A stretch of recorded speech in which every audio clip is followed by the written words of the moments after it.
All right, we're going to go over a little bit of Wing Chun's defense against a knife straight in. Obviously, there's many styles I wind up dealing with. Knife attacks, this one's going to be a straightforward stab from close quarter range to where he's got his right. We're gonna sequence this out with a planned sequence.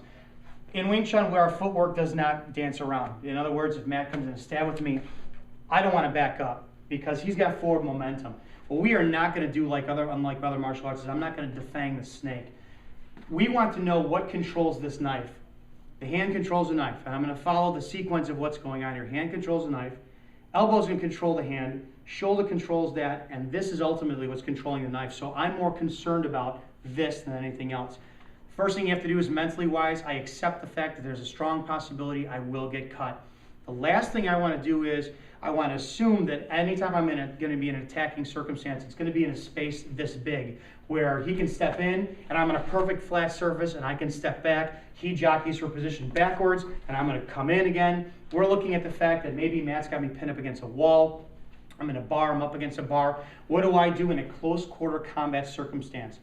Number one, what I don't want to do is post extension. I'm not going to worry about this and try and manipulate this and move this out the side with joint locks. I was a cop for almost 10 years, and under pain compliance, the joint locks do not work against a live target who is in an altered state, aggressive, and does not want to be taken into custody. We're looking at a stab. Stab comes straight in. We're looking at low abdomen. Wing Chun answer number one, fire a punch. Okay? In this sequence, what we're going to do is we're going to use a low bong sao to redirect and get out of the way with a shift. I'm going to shift and or step if need be. He comes in, clear the line. Now, in all actuality, I could practice this a million times and do this a million times, but what happens if I see the knife there and I'm anticipating this and he moves in with a punch instead and I clear? Well, now I'm open up here for a stab coming on this side. Wing Chun answer for almost everything is fire a punch. He stabs, fire the punch first. Always go for that kill shot first. This is what our Wing Chun is. It's always coming in with an attack first.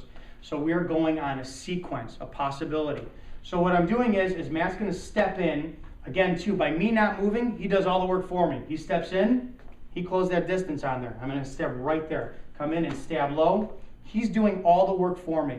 My number one job is to get out of the way. Stabs, I want to get out of the way, but I also want to maintain clearing the line towards here. I don't want to sit there, step backwards or directly offside. If he steps in, still, I make it still where the distance between us is the same. He steps in, I want to come to where I'm in a better area to deliver a shot, deliver a shot, deliver a shot, and get him off balance. My fight is won by getting him off balance. So in this particular sequence, he comes in and stabs. I'm clearing the line with bong sao, low bong sao, die bong sao, or it depends on where the plane of where he stabs me at. My very first thing to do is the fire shot right away. Huge. Going to come in there. What we typically do in Wing Chun is when you have a bong sao, we lop and grab. Well, the problem is sensitivity-wise, if I go to lop and he pulls this out, then I didn't accomplish disturbing this to get this. So in this particular sequence, he comes in, one clear punch. When I go to lop sao now, grabbing here is not going to be enough. Because again, too, if I hit him and it does no effect and he pulls that out, problem. So I'm going to grab at the next closest joint to him. One punch here, I'm grabbing at the elbow. At the same time, I'm pulling and chopping at the artery or the throat, preferably the throat. Kill this, get him off balance. Hold this here. If he wants to pull that out now, I have a better chance, and go ahead and pull, I have a better chance of controlling. And if he pulls it hard enough, I'm going to let it go and fire my next movement. So 2, right here, holding 3. My next movement again 2, I'm not worried about that knife. Going in for kill again 2, ending it as fast as possible. I want to do as much damage to this to get to effect for this.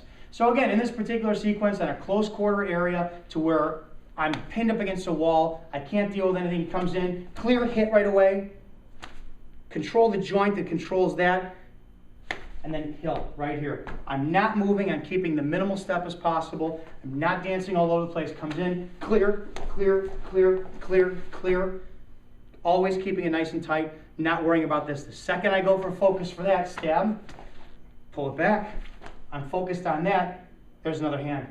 I don't want to deal with that. Okay? Again, 1, clear, punch, here, here. One more time. And keep hitting. That's it. Thank you.